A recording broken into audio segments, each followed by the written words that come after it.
識動物。大家好啊！今集同大家介紹一種好鍾意唱歌嘅動物，我頭先喺1公里外都聽到㗎啦。咦，好似見到佢哋咯喎！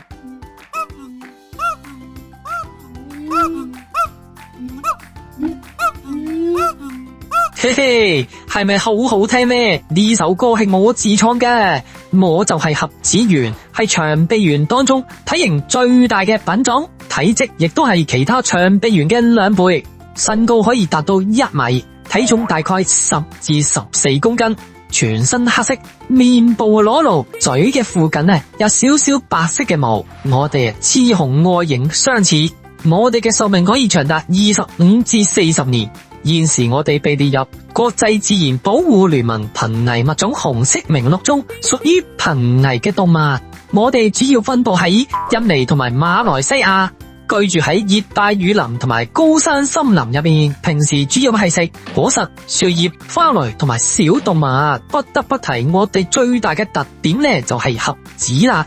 我後腳嘅食指同埋中指之間有層皮膜連住，就好似鴨仔咁樣啊！腳趾同腳趾之間有泡，睇上去好似連埋一齊咁啦。哇！你哋係咪成日做健身，所以咁大隻㗎？梗係啦，尤其是係我對手臂啊！平時我最中意就喺樹上面蕩嚟蕩去，用雙手交替捉住樹枝咁樣去移動啊，好似做體操單槓咁㗎。就算食飯，我哋都唔會放棄鍛煉㗎，單手吊住喺度咁食嘢，已經成為我嘅習慣啦。所以我手臂咁粗壯都唔係冇理由㗎。同埋你哋有冇發現啊？我哋成日行起路上嚟都會舉起雙手咧，哈哈！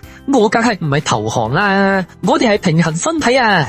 因為我哋唔係手腳並用咁樣行，所以舉起雙手有助我哋平衡，係冇咁容易跌親嘅。咦，我仲留意到你哋下巴好似有個氣球，有陣時就脹大啲，有時收翻埋，係咩嚟㗎？嘿嘿，呢個叫做聲浪啊！喺我哋發聲嘅時候就會鼓脹，咪好似一個氣球咁咯。因為我哋中意用大叫嚟到彰顯存在，保護自己嘅地盤，多得呢個聲浪，我嘅聲音就可以傳得更加遠。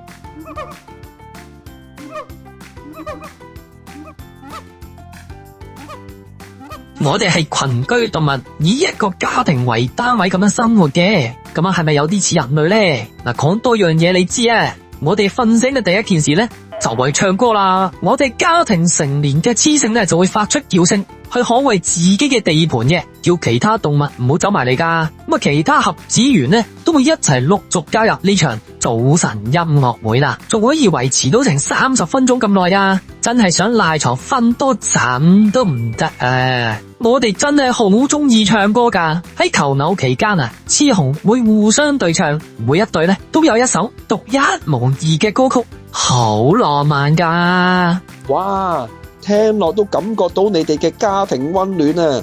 如果大家都想聽下佢哋嘅音樂會，就快啲過嚟香港動植物公園啦！我哋下集再見。